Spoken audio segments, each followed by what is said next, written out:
Raspail-la-Blanche, c'est le bourg que vous voyez sous vos yeux. Ce bourg doit être protégé de plusieurs ennemis. On va parler aujourd'hui particulièrement d'une organisation, c'est-à-dire l'organisation qui doit empêcher la puissance noire de faire surface à Raspail. Les forces militaires en présence, de la plus forte à la plus faible. Il y a à Raspail, en fait, 3 grandes forces militaires distinctes. L'armée de la marquise de Brielle, qui défend la marche contre les ennemis extérieurs, donc entre autres l'Empire Gulmuren, c'est-à-dire les Toris, c'est-à-dire les Japonais, qui sont aux portes de la marche. Nous avons les mains, c'est ce que nous allons étudier plus en profondeur. Les mains, eux, sont rattachés au point, et la marquise ne peut pas donner d'ordre au point.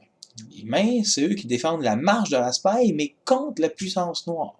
Et il y a la milice bourgeoise, parce que Raspail est un bourg, qui a une semi-indépendance par rapport à la marquise, et la milice bourgeoise, elle, exerce la fonction de guet, mais dans le bourg uniquement, mais en fait, c'est d'abord avant tout des soldats qui ramassent les taxes et les droits de passage pour le conseil bourgeois. Nous avons une quantité aussi de milices privées à cette époque, c'était quand même relativement régulier. Ces milices sont plus ou moins légales, la plupart ne sont pas très nombreuses, 5 hommes, une dizaine d'hommes, une vingtaine d'hommes. Ces milices peuvent être religieuses, d'autres raciales, ou encore, évidemment, il peut y avoir des mercenaires. Quel est le rôle du poing et des mains? Alors, les mains doivent défendre Raspail contre la puissance noire, les orques, les trolls, etc. Les mains doivent prendre la tête d'une armée si l'adversaire est composé de soldats de la puissance noire. Donc, dans ce cas-ci, les mains ont préséance sur la marquise. Ça fait quand même beaucoup de tensions politiques. Mais surtout, la main doit passer son temps à tenter d'apprendre le plus possible sur l'ennemi de sous-terre, c'est-à-dire le noir. Apprendre sur ses ruses, ses enchantements, ses religions, ses races, ses habitudes, ses lieux de rencontre, ses armes, ses tactiques préférées, pour, évidemment, contrer le noir. Les mains ne doivent jamais faire de politique. Les mains doivent garder le plus de neutralité possible aux yeux de toutes les forces qui constituent la surface de Raspail.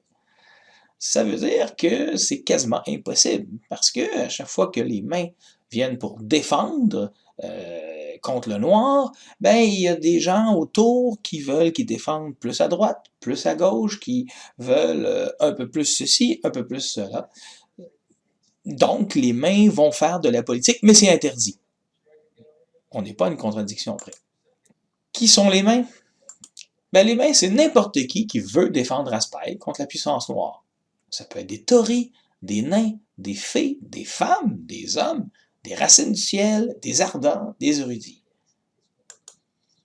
Une main est généralement constituée de 5 membres. Ça peut être un peu plus, ça peut être un peu moins. Une main peut avoir été à l'origine formée par de purs inconnus. Donc, on a greffé 5 personnes, 5 doigts à cette main, et ces gens-là apprennent à travailler ensemble. Ça peut être aussi 5 personnes qui se connaissent, des amis, qui décident de devenir une main. Il y a 3 types de mains séparées par leurs expériences. La main débutante, la main vétérane et la main experte. Seules les mains expertes ont des endroits particuliers où ils travaillent, dans les catacombes par exemple, ou dans la tour de guet, ou dans la caverne de glace. Qui sont les responsables des mains? Les responsables du poing sont donc, en premier lieu, Adamus Lapus, grand officier. C'est un gnome guerrier de la religion Uppsala. Et contrairement à l'habitude, ce gnome-là ne prête pas souvent à rire et il veut surtout pas qu'on l'appelle Lapus. C'est un surnom qu'il déteste. Il est assisté par Rachida Alberkrim al-Mansour, l'œil. C'est une guerrière arabe de la religion islamique. L'œil, c'est l'espionnage. C'est une très grande responsabilité. Et Rachida, qui est une arabe, sont très mal vues à Raspail, elle a obtenu ce poste parce qu'elle est actuellement à Raspail la seule guerrière à avoir aussi un dragon de ses propres mains. Et il y a Otto Hammerstein, le point, un homme des montagnes, guerrier, fidèle de la religion catholique ardente. C'est lui qui s'occupe des affaires stratégiques en cas de guerre. Et qui siège plus ou moins volontairement dans tous les sens, Mathias de Brielle, c'est-à-dire l'officier des éclaireurs, qui travaille donc pour la marquise, et il travaille aussi pour les mains. C'est un peu, si on veut, l'espion de la marquise à l'intérieur des mains. Mathias est un homme des plaines de la région ardente, mais généralement, il passe l'intérêt des mains avant celle de sa mère. Jouer une main à Raspail, c'est la plus belle façon de voir du pays. C'est-à-dire que tous les scénarios ont été faits pour les joueuses et les joueuses qui sont dans une main. Ça ne veut pas dire que vous ne pouvez pas utiliser le monde de Raspail pour faire d'autres aventures et donc de ne pas être membre d'une main. Au contraire, c'est un jeu très riche. Vous pouvez ne pas être une main et faire des aventures, mais tous nos scénarios actuellement sont faits pour des mains. Alors, une main reçoit une mission principale, quelquefois plusieurs. La mission est alors affichée publiquement sur le mur du bâtiment de la poignée de main. Tout le monde peut donc venir voir qu'est-ce que la main a comme mission. Elle peut ensuite recevoir une ou des missions secondaires données par n'importe qui ont des intérêts là où la main doit accomplir sa mission principale. On commence à voir ici pointer la politique. Mais en même temps, c'est une façon de financer les mains, c'est-à-dire qu'en échange des missions secondaires, les mains reçoivent généralement de l'argent, ce qui lui permet d'acheter de l'équipement, des runes, etc., et donc d'être plus puissante. La main quitte rarement le territoire de la marche de Raspail. En effet, les activités du noir sont concentrées dans ce territoire-là. Donc, la main reste dans la marche de Raspail. Par contre, c'est pas parce qu'on reste dans la marche de Raspail qu'on ne doit pas descendre.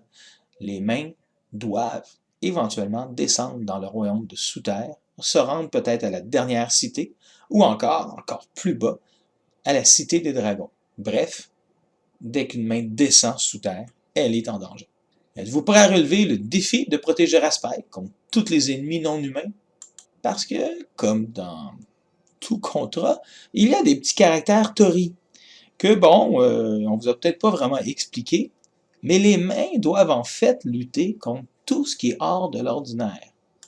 Par exemple, les atrocités. Ce sont des créatures calquées sur les poissons des profondeurs qui sortent de Raspail, de la rivière, et qui se mettent à attaquer les gens. Il y a les démons, les créatures d'outre-monde, et etc. Les mains doivent être prêtes à faire face à n'importe quoi. Bonne chance.